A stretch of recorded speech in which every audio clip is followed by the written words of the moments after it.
Hey folks, welcome back to the channel. In this video, we are going to compare 7 different driver brands and see how they stack up with ball speed, total distance, and what are my thoughts and how I rank them based on my swing and my game. So if you haven't already, remember to like this video, comment below, and share this content with family and friends. All right, so let's start comparing these drivers. I have 7 different brands that I'm going to hit. What I'm going to do is I'm going to hit 5 balls of each in this video series. You're only going to see me hit 1 ball of each club, but I promise you I did hit 5 balls of each. And I had them on TrackMan, and I'm going and saying, all right, what's the average ball speed? What's the average smash factor? What's the average swing speed? So on and so on, to really compare all of the drivers. I have very comparable shafts in all of them, so we're trying to eliminate as many variables as possible, but obviously I'm not a robot, so I can't hit it the same every time. So all of these clubs that I've hit, I've had a smash factor over 1.46, which is fine with a driver. Obviously you want to be at 1.5, but obviously there's going to be mishits. So a lot of them average 1.48 to 1.49, which gives you a good number. Swing speed wise, I was around 110 on average, maybe a little higher for some of them. But we're really going to just compare. We're going to get into the numbers. So I'm going to start out with the Mizuno St Series driver. They have multiple models within that. This is just the ST. Nothing crazy. But we're going to hit it. I'm going to give you my feedback on all the drivers, and then we will pop up numbers during each one. And at the end, I'm going to give you my thoughts and how everything compared. So let's hit the Mizuno. I'll give you some feedback after I hit it.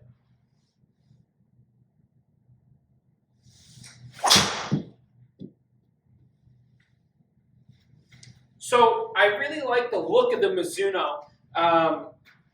It's kind of, it's got a shiny finish. I'm not too caught up in that, but it looks solid looking down on it, to be quite honest. And it sets up, it looks like the face is a little closed. It could just be the way this head is on there, or the loft that's on that, 10.5. These are all going to be 10.5 to 9. So face is a little closed, but overall that shot felt pretty good.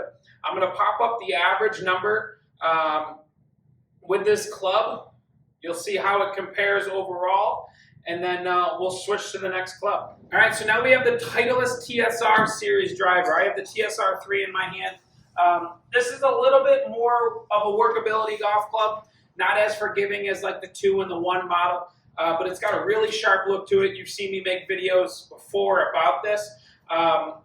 Really like, again, you'll hear me say it, I enjoy all the looks of the golf club. There's nothing wrong with them. They don't like bother me in any way, but it's more contact for me. Like that Mizuno felt pretty good at contact. Wasn't my favorite, but let's do the Titleist quick.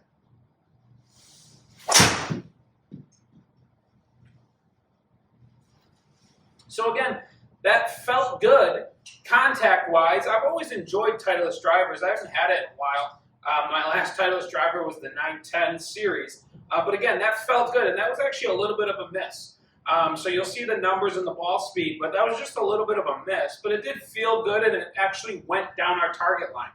The dispersion was nice as well when I hit this. So I really enjoyed the Titleist. I think you'll enjoy it as well. So, all right, so the Cobra Aerojet golf model within Cobra. Cobra's really come on the map over the last couple of years. They've done a lot of good things with all their clubs, not just drivers. To me, it looks weird. It's got that shiny finish, and it's got the carbon top. But to me, it just looks a little weird in the faces. It's got the circles in the face, so a little different. But again, comes down to feel and numbers, which will pop up here.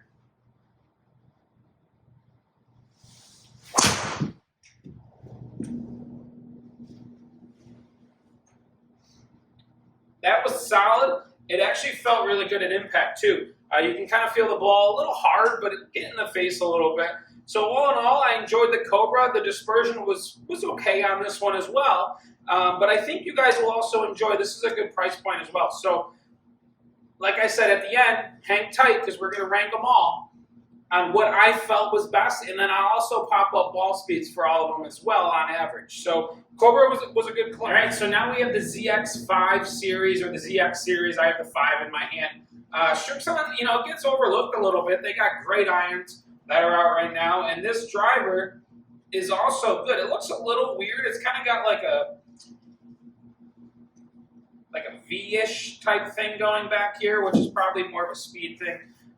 But to me, that looks a little different. It kind of reminds me of like the old burner TaylorMade driver, in the sense of that look and the way back. But again, I did all right with this driver. Let's see what it feels like.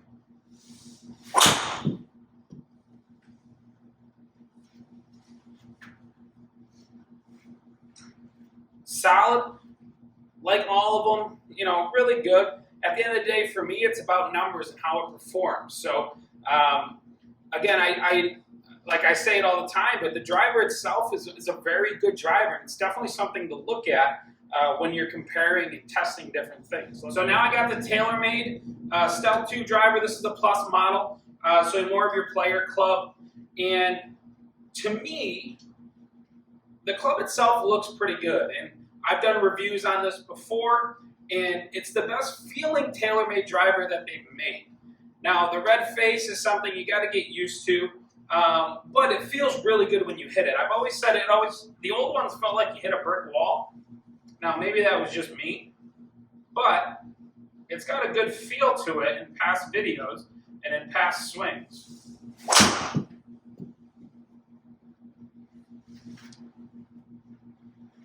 You know, they all talk about forgiveness and how they perform on miss hits, and there's some good videos out there that talk about how the ball speeds stay up and whatnot.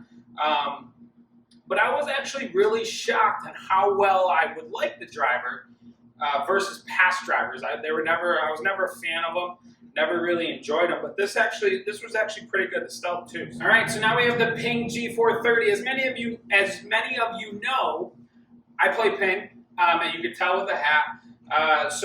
But I strictly did it based on numbers when I rated all these. So there's no like bias towards one club or the other. It's just, hey, what do the numbers feel like?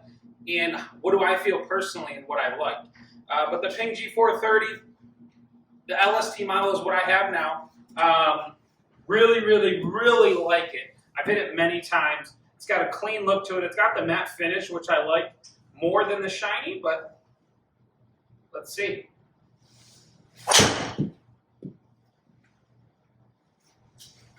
Right, to me, I've played Ping for so long that it just feels good on impact. So the numbers have popped up.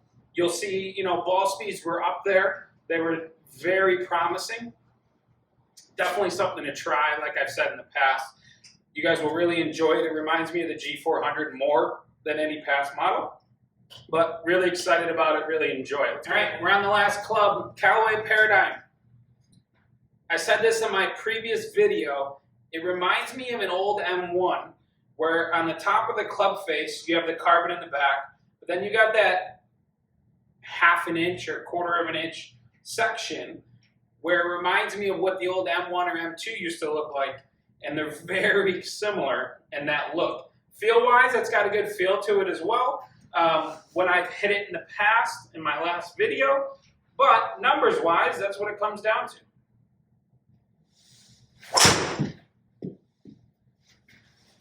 And you'll notice in this driver, the face itself looks almost like the TSR Series in Titleist, and it's still forgiving, right? They're all very good. So at the end of the day, you can't go wrong with any of them. So now let's get to the end results, right? Which ones performed the best, which ones had the highest ball speed, and which ones that I feel work best for me.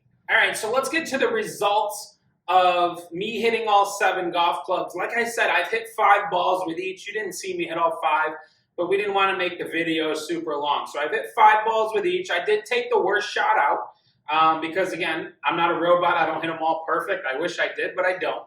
And I rank them on a couple different categories. The thing you're having to see right now is ball speed and total distance. And what you'll see is Ping, for me, produced the highest ball speed out of all 7 models. It also produced the farthest distance. Now keep in mind, that's total distance, not carry distance. I have those numbers as well, but I figured we'd pop up total. That does include roll, but carry distance was all very similar in how well they went. Launch angles are different each time, so that could alter carry and spin and all that stuff. So, but overall, in a general sense, these are the 2 things I focused on the most: ball speed and also total distance. Like I said, I have carry distance as well, but those are my 2 things I focused on. So ping won in both those categories. The next screen you'll see that pops up is my ranking of how I thought each club did and where I would put them out of 7, right? To me, the ping performed the best numbers-wise, that's without question, and feel-wise, it also was the best. Now, I'm a ping guy, I played ping for a while, so that might have altered the feel portion of it, but again, the numbers didn't lie. The other 2 clubs that were in my top 3 were the Stealth 2 Plus model, and that's shocking to me personally because numbers don't lie, but feel-wise, I've never liked in the past models the way it felt. But the Stealth 2 I really did enjoy. So that is in my top 3 overall into what drivers I thought were the best. And then the Caraway Paradigm. I really did enjoy it. Maybe in some categories it didn't perform as well. That could have been me missing it a little bit here and there. But again, I really did like the feel of the golf club. It was a little loud, a little hard per se, but I really did enjoy the feel. So my top 3, you'll see it on the screen: Ping, TaylorMade, and Callaway. The other 4 golf clubs were close. Again, that could have just been how I was hitting them that day, but overall, you can't go wrong with any of them. They're all going to be good. My thing to tell you is, hey, try them all. If you're going to get fit, and you're going to spend the time, make sure that individual who's fitting you is making you hit all the golf clubs. Even if you have your mind set on one brand, just try them. You never know what the numbers say. You never know what you like. Thank you for watching the video. I hope you guys enjoyed. My plan to do future videos with comparing different irons and whatnot based on me and what I like. So thanks for watching. Remember to share the video with family and friends, and comment below with any future video ideas you have.